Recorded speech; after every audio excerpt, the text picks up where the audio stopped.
శ్రీకాకుళం జిల్లా వజ్రపు కొత్తూరు మండలం బాతుపురం గ్రామంలో జయహో బీసీ కార్యక్రమంలో రాష్ట్ర ప్రధాన కార్యదర్శి పలాస ఇన్ఛార్జి గౌతు శిరీష పాల్గొన్నారు. ఈ సందర్భంగా ఆమె మాట్లాడుతూ జగన్ అసమర్థత పాలనలో రాష్ట్రంలో బీసీలు ఎక్కువగా నష్టపోయారని గౌతు శిరీష హితో పలికారు. చంద్రబాబు ప్రభుత్వ హయాంలో ఆదరణ పథకం ద్వారా బీసీలకు పెద్ద ఎత్తున లబ్ధి చేకూరిందన్నారు. వైసీపీ ప్రభుత్వంలో 75,000 కోట్లు బీసీ సప్లా నిధులను దారి మళ్లించి బీసీలకు అన్యాయం చేసిందని ఆగ్రహం వ్యక్తం చేశారు. బీసీ రిజర్వేషన్లను 34 నుంచి 24% తగ్గించి జగన్ బీసీలకు ద్రోహం చేశాడని అన్నారు. బీసీకి చెందిన 30 పథకాలకు పైగా వైసీపీ ప్రభుత్వం రద్దు చేసిందని, టీడీపీ అంటేనే బీసీల పార్టీ అని, వైసీపీ పాలనలో బీసీలకు 56 కార్పొరేషన్లు ఏర్పాటు చేసి ₹1 కూడా కేటాయించలేదని, కార్పొరేషన్ చైర్మన్ డైరెక్టర్లకు కుర్చీలు కూడా లేకుండా బీసీలను అవమానపరిచారని అన్నారు. బీసీలంతా జగన్పై తిరగబడే రోజులు వచ్చాయని, వచ్చే ఎన్నికల్లో బీసీలంతా టీడీపీ వైపు వస్తున్నారని అన్నారు. 4.5 ఏళ్లలో బీసీలను ఆర్థికంగా బలహీనపరచడమే కాకుండా బీసీలపై భౌతిక దాడులకు పాల్పడిన ఘనత ముఖ్యమంత్రి జగన్కే దక్కుతుందన్నారు. ఈ కార్యక్రమంలో మండల అధ్యక్షుడు సూరాడ మోహన్ రావు, పుచ్చ ఈశ్వరరావు, దువ్వాడ హేంబాబు చౌదరి, దువ్వాడ జయరాం చౌదరి, చిట్టిబాబు, మహిళలు, కార్యకర్తలు, నాయకులు, మండల ముఖ్య నాయకులు తదితరులు పెద్ద ఎత్తున పాల్గొన్నారు. మండలానికి సంబంధించి పెద్దలు ఈరోజు కొన్ని సమస్యలు తీసుకొచ్చారు. ముఖ్యంగా రైతులకి మంచినీటి సమస్య. గతంలో ఎడమ కాలువ లేకపోయినా శివాజీ గారి ఎమ్మెల్యేగానే ఉండి ప్రతి ఆగస్టు నెలలో వంశధార ఎడమ కాలువ ద్వారా నీళ్లు తీసుకొచ్చిన సంగతి ఇక్కడ ఉన్న ప్రతి ఒక్కరికి తెలుసు. ఏ రోజు ఇంత నీటి కష్టం లేదు. మరి మంత్రిని అని ఈరోజు గాలి కబుర్లు చెప్పుకుంటారు కదా. ఒక మంత్రిని కదా, కనీసం నీటిని ఈరోజు నర్సరిపేట దాకా టెక్కల దాకా వస్తున్న నీటిని పలాసాకు తీసుకువెళ్ళేవాళ్ళు ఒక మంత్రిని. నీ మంత్రి గారి ఇంటి మీద ఇంకో బిల్డింగ్ లేచింది. నీ ఇంటి ముందు 3 అంతస్తుల భవనం, ప్రగతి భవన్ లేచింది, కానీ పలాసలో ఎవ్వరికి ఎటువంటి సంక్షేమం జరగలేదు. ఈరోజు సంక్షేమ పథకాలు అంటాడు. ఏం సంక్షేమ పథకాలమ్మా? చంద్రబాబు నాయుడు గారు ఇచ్చిన నిరుద్యోగ వృత్తి ఈరోజు వస్తుందా? చంద్రబాబు నాయుడు గారు పెట్టిన అన్నా క్యాంటీన్లు ఈరోజు ఉన్నాయా? చంద్రబాబు నాయుడు గారు ఇచ్చిన ఆడపిల్ల పెళ్లి కార్యక్రమాలు ఉన్నాయా? చంద్రబాబు నాయుడు గారు ఇచ్చిన రంజాన్, క్రిస్మస్, సంక్రాంతి తోఫాలు ఈరోజు ఉన్నాయా? ఇవేమి లేనివి ఏం చేస్తున్నారు నువ్వు ఈరోజు? కనీసం ఆడపిల్లలకి మీ అందరికీ తెలుసు, ఒంటరి మహిళా పెన్షన్ ఇచ్చింది చంద్రబాబు నాయుడు గారు. ఆ రోజు శ్రీకాకుళంలో కొన్ని పంచాయతీలో ఇబ్బంది చూసి ఆయన దృష్టికి తీసుకొస్తే ఆయనకు నిజంగా చేతులెత్తి దండం పెట్టాలి. సార్, పెళ్లి కానీ చాలా ఆడపిల్లలు ఉన్నారు, అన్నదమ్ముల మీద, తండ్రుల మీద ఆధారపడలేకపోతున్నారు, వాళ్ళకి పెన్షన్ ఇస్తే బాగుంటుంది అన్నప్పుడు ఆయన్ని విజనరీ లీడర్ అని ఎందుకు అంటారో అర్థమైంది. మేము నడిపిస్తామని వాళ్ళు నడుస్తూ నన్ను ముందుకు నడిపించి ఈ రోజు ఒక సిక్కోలు శివగిగా రాష్ట్రం ముందు నన్ను నిల్చోబెట్టిన ప్రతి ఒక్క తెలుగుదేశం పార్టీ కుటుంబానికి అందరికీ పేరు తల వచ్చి నా ధన్యవాదాలు తెలుపుకుంటున్నాను. 4.5 సంవత్సరాల కష్టం మామూలుది కాదు. ఇక్కడ వేదిక మీద ఉన్న పెద్దలు, వేదిక ముందున్న పెద్దలు కూడా ఎంత మంది తెలుగుదేశం పార్టీలో ఉన్నందుకు ఇబ్బందులు పడ్డారో ఇక్కడ ఉన్న ప్రతి ఒక్కరికి తెలుసు. 4.5 సంవత్సరాలుగా కక్షలు, కార్పణ్యాలు, దాడులు, మన ఆస్తుల మీద ఇబ్బందులు పెట్టడం తప్పితే అభివృద్ధి అనేది పక్కన పెట్టి ఈరోజు రాజకీయాలకు భిన్నంగా, అందులోని శ్రీకాకుళం రాజకీయాలకు భిన్నంగా పలాసలో ఒక పశువుల రాజ్యం తెచ్చిన అప్పల్ రాజు గారి అహంకారానికి ఇక పులి స్టాప్ పెట్టే సమయం వచ్చింది. జై హో బీసీ. ఈరోజు రాష్ట్రంలోని 60-70% ఉన్న బీసీ జనాలకి నిజమైన న్యాయం, నిజమైన సామాజిక ధర్మం ఏ పార్టీలో కలిగిందో ప్రతి ఒక్క బీసీల గడప గడపకి వెళ్లేలా తీసుకున్న కార్యక్రమం జై హో బీసీ కార్యక్రమం. నా ముందు మాట్లాడిన చాలా మంది పెద్దలు, ముఖ్యంగా విఠల్ గారు కూడా ఈ విషయం మీద మీ అందరికీ ఎన్నో విషయాలు చెప్పారు. ఒకప్పుడు రాజకీయం అంటే 1-2 కులాలకి మాత్రమే సాధ్యమైన రాజకీయాల్ని స్వర్గీయ పెద్దలు ఎన్టీ రామారావు గారు ఆసక్తి, అనుభవం, సమర్థత ఉన్న ప్రతి కులానికి అందుబాటులో తీసుకొచ్చిన మొట్టమొదటి ఏకైక పార్టీ అప్పటికి ఇప్పటికీ తెలుగుదేశం పార్టీ. మరి మన జిల్లా నుండే ఒక ఎర్రం నాయుడు గారు ఈ రోజు ఆయన మన మధ్య లేకపోయినా ఆయన పేరు చిరస్థాయిగా ఉండిపోయేలా చేశారంటే అవకాశం ఇచ్చింది తెలుగుదేశం పార్టీ. ఒక అయ్యన్న పాత్రుడు గారు, ఒక శివాజీ గారు, ఒక కళా వెంకట్రావు గారు, ఈ రోజు ఇతర పార్టీలో ఉన్న తమ్మినేని సీతారాం గారితో సహా అటు తెలంగాణలో ఉన్న ఎంతో మంది బీసీ నాయకులకి రాజకీయంగా జన్మనిచ్చి ఈ రోజు వాళ్ళ రాజకీయాల్లో ఆ స్థాయికి చేరుకునేలా చేసింది తెలుగుదేశం పార్టీ. 24% ఉన్న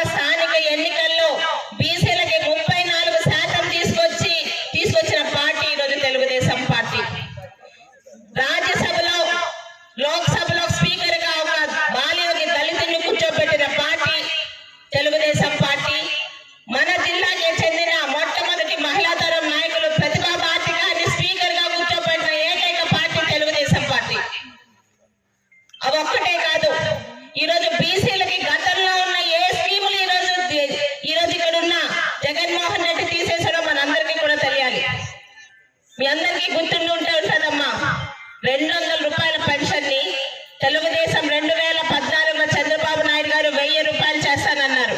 చేసి చూపించారా లేదా పెన్షన్ తీసుకున్న ప్రతి ఒక్కరికి తెలుసు. అడగకుండానే, మనకి హామీ ఇవ్వకుండానే 1000 రూపాయల పెన్షన్ ని 2000 రూపాయలు చేసింది కూడా చంద్రబాబు నాయుడు గారే.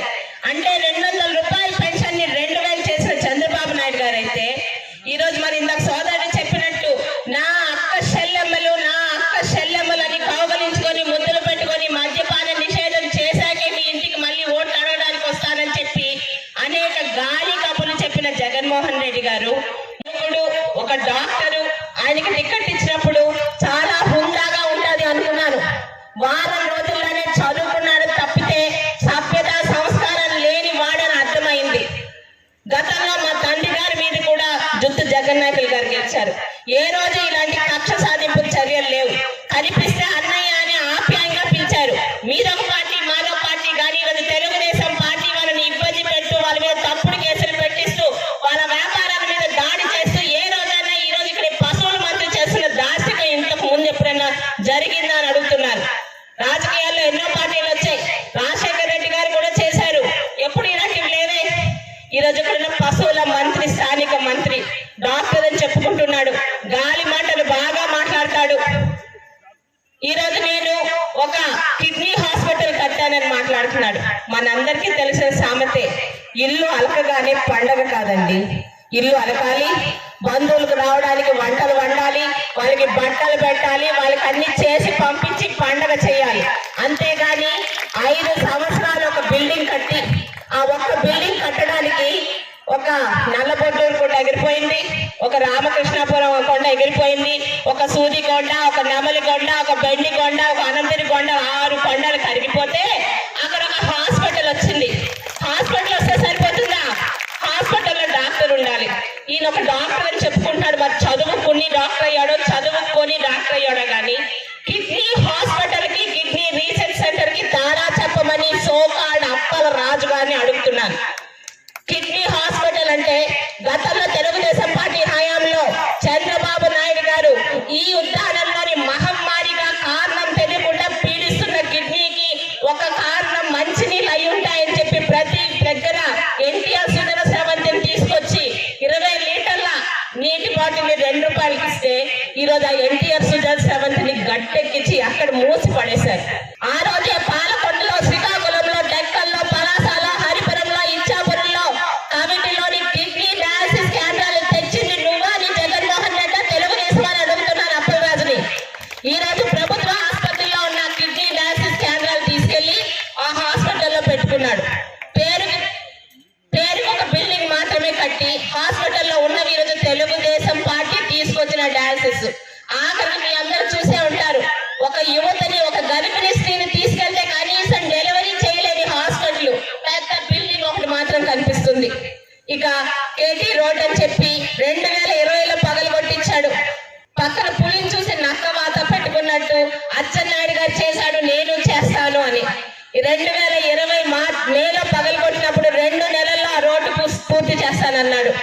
ఎంతమంది కేటీ రోడ్డుకి వెళ్ళిన వాళ్ళు గత 4 సంవత్సరాలుగా ఆ మురికి నీరుతో, కాలువలతో, షాపుల్లో వెళ్ళాక ఎంతమంది వ్యాపారస్తులు ఇబ్బంది పడ్డారో మాకు తెలుసు.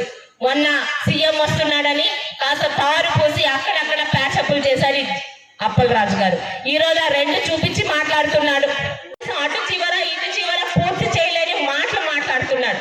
అక్కడెక్కడో జట్టి కట్టినట్టు, జట్టికి శంకుస్థాపన చేసినట్టయితే నాకు గుర్తుంది. జట్టి అంటే ఒక చైనా వాళ్ళ కట్టేసింది జట్టి అని. నిన్న మొన్న లోకేష్ గారు ఛాలెంజ్ చేస్తున్నాడు. ఈ లెవెల్ కి లోకేష్ గారు, చంద్రబాబు నాయుడు గారు తప్పితే ఇక్కడ సొంత నియోజకవర్గంలో ఒక ఆడపిల్ల అడిగే ప్రశ్నలకి సమాధానం చెప్పడం తెలియదు. ఆ ఒక బందస మండలానికి ఒక డబ్బా సింగ్, ఒక దళితుల ప్రాజెక్టు, ఒక దామోదర్ సాగర్ ప్రాజెక్టు తెచ్చింది తెలుగుదేశం హయాంలో. తెచ్చి పూర్తి చేసింది గౌతు శ్యామ్ సుందర్ శివాజీ గారు. ఒక వరహాల గడ్డ తీసుకొచ్చి కట్టి పూర్తి చేసింది గౌతు శ్యామ్ సుందర్ శివాజీ గారు. ఒక నువ్వులే వంటను మొదలు పెట్టి శంకుస్థాపన చేసి పూర్తి చేసింది గౌతు శ్యామ్ సుందర్ శివాజీ గారు తెలుగుదేశం పార్టీ హయాంలో. ఒక ఆఫ్షోర్ ని దాదాపు 500 కోట్ల ద్వారా సగం వరకు తీసుకొని వచ్చింది సంవత్సరంలో గౌతు శ్యామ సుందర శివాజీ గారు తెలుగుదేశం పార్టీ హయాంలో. చెప్పుకోగలవా పశువుల మంత్రి నువ్వు? ఈ రోజు శంకుస్థాపన చేస్తే పని అయిపోతుంది అంటున్నాడు.